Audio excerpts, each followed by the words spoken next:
It's pre-season at Wrexham, which means there is a lot to talk about, and I've just said it, there's going to be a lot to talk about in today's video. We're going to be talking about sponsorship news regarding the kits for the upcoming championship season. We've had the fixtures come out, we've got some transfer news, possible incomings, and a departure confirmed from the club a couple of days ago. There's plenty to talk about, and without further ado, if you would like to see more Wrexham content on YouTube, make sure to get down there and click the red subscribe button. We're on the road to 28,000 subscribers, and let's kick the video off talking about some kit news for the upcoming season. So it's been confirmed that United Airlines will continue to sponsor Wrexham's shirts for the upcoming 25-26 season, extending their presence on the front of the shirt after their 2-year deal did actually end last season. They've obviously extended it a further year, unlike TikTok, who obviously ran out until the end of the 2-year contract. They've extended their stay. Big news regarding the kits. Macron have also signed a new multi-year deal as the club's kit supplier.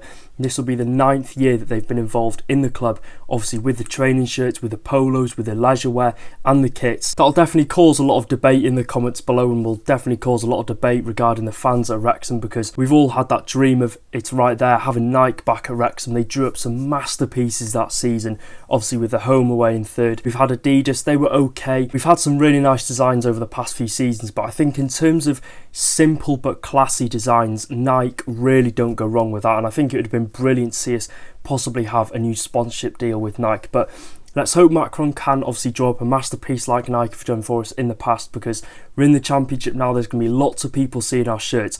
We want it to stand out and we want it to represent the club of Wrexham. Let's hope all 3 shirts this season are going to be stunning. Talking now on the fixtures, it's all starting to feel a bit real this season for Wrexham. Obviously our fixtures for the upcoming championship season have been released, and oh my gosh, have we got a tasty start to the season. Our first 5 games: recently relegated Southampton away, West Brom at home, Sheffield Wednesday at home, Millwall away and QPR at home. That is a very, very, very tough start back into the second tier for the first time in 40 years. Any team in this league this season is going to be tough, because of course we haven't faced this calibre of teams for at least, like I said, 4 decades now, with the odd cup competition here and there. And in terms of the opening day of the season, Southampton away, apart from Leicester probably away, it doesn't get much tougher than this. Recently relegated from the Premier League, they've got some really good players in the squad. We'll be going to St Mary's. I went there in 2021 to watch a friendly against Levante. If I've got a picture, I'll put it on screen. But to think, when I watched that game, Wrexham were at the start of the journey in non-league. This was, you know, that first full season under Robin Ryan. We didn't know what to expect, and Southampton were in the Premier League. You know, just had obviously that European competition a few years prior. So to think now that we're going to be playing them on the opening day, it's going to be a packed out St Mary's, is literally what dreams are made of. And some important games to note is Boxing Day, we've got Bristol City at home. New Year's Day is Blackburn away, which will be a tasty fixture. Middlesbrough at home is on the final day of the season. And in terms of our tough games on paper, I think it's probably the start of April, which we all know it is a very important part of the season. In the space of 7 days, we've got West Brom away, Southampton at home and Birmingham City away. Now, having said that, we've got tough games on paper. Like I've previously said, there's not one game in this division that you look at and think we should be going into this winning. That's not me trying to sound defeatist or anything. That's due to the fact we are in such a tough league. It is going to be massive, because yes, you could say Wrexham are sort of the imposters, because we've not been in this type of tier and level of football for many, many years now. Survival is the main aim for Wrexham this season. We've of course just seen the one signing through the door, so we can't really make a full judgment until the end of the transfer window. But as things stand, you're looking at the calibre of teams we're going to be playing. There's not one game you look at on paper and think, oh, that's going to be an easy 3 points. Last season, there were like 3 or 4 teams, but they even proved out to be tough games. So there isn't any good run of fixtures for Wrexham this season. And we're competing with the big boys, and rightly so. We've earned our right to be competing against some of the big teams we are next season. We've had an incredible rise and an incredible journey over the past few seasons. It's going to be very challenging in the championship, but at the same time, it is going to be so exciting.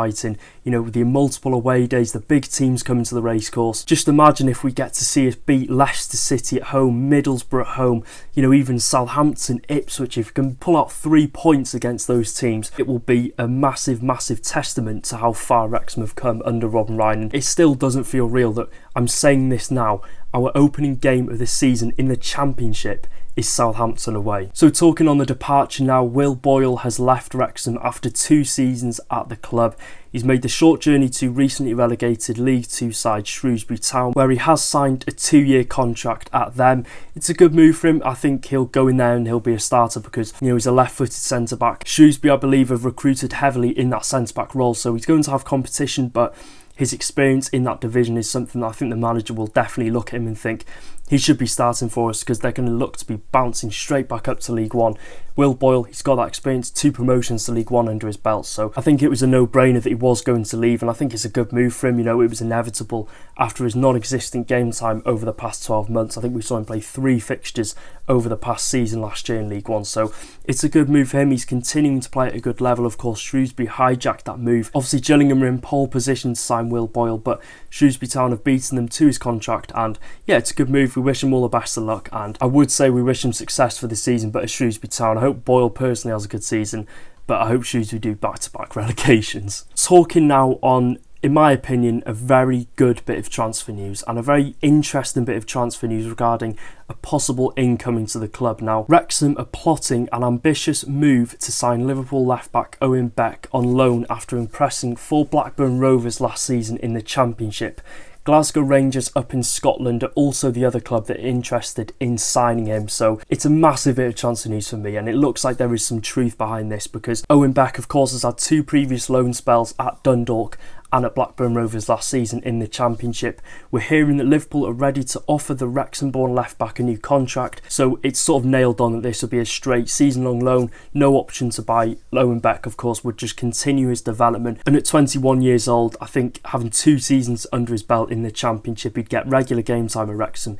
It will only do him good, of course, with his possible future at Liverpool, cementing himself as that left-back in, the European giants. So I think it would be a good move, and it would be a very good move for Wrexham personally, and Owen Beck for his development. And it's obviously clear that he's part of Arne Slot's plans going forward, so I think he'll be looking at this thinking he's a player that needs to be going out and getting regular game time until obviously Slot thinks he's ready to come back into that team, because as it stands at Liverpool, they've still got obviously Kirkes, who's just signed from Bournemouth. They've still got Robertson on the books at them, and I do believe they've got another left back, so he's right down the pecking order, and it's not going to do him any good sitting on the reserves and not even being in the matchday squad. So I think it's nailed on that Beck is going to go out on loan this season, and I think it is also evident as well that Phil Parkinson is eager to get a new left wing back into the club, because I think there's got to be questions surrounding Jacob Mendy's future and Seb Revan's future. I think there is a very high possibility that if we are to see a new left back in, that the likes of Mendy, the likes of Revan will possibly leave the club. I think Revan would be suited to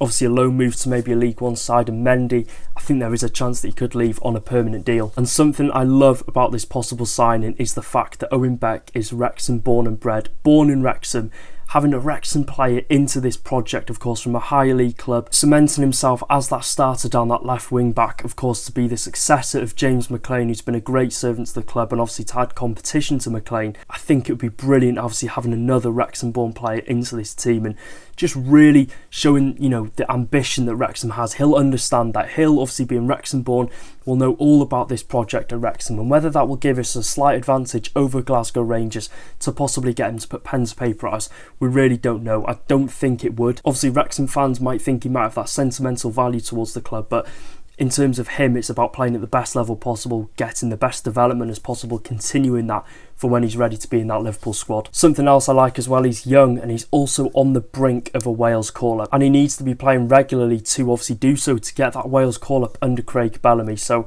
I think it's obviously, like I said multiple times, it's obvious that he's going to go out on loan, and just imagine how good that storyline would be. Owen Beck is a player, obviously last season at Blackburn, he was on the brink of that Wales call-up. Imagine if he earned that Wales call-up through playing for his hometown of Wrexham. That would be some storyline. Even if we had Owen Beck on loan, I think it would be a massive addition to that left hand side. He's good going forward. He's obviously naturally a left back, so his defensive qualities are something that are going to show when he's in this starting 11. Obviously, you'll look at his stats and think his goal output and his assists isn't great, but that's because he's played as that flat left back.